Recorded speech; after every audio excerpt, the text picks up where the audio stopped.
So this thing here, this question, how to follow the course, plan to become a data engineer, that's basically, that's what you do here.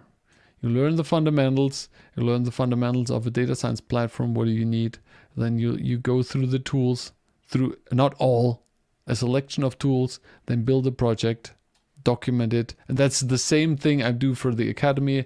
And I already have one course. I should mark this here green. I already have this for the data engineering on AWS course. That's already green. Already did it. Where you look at the tools or where you learn the tools and then build a complete capstone project, and then you document this. I do this in the coaching usually with students to actually, so they actually learn how to find out which are the right tools and build a project.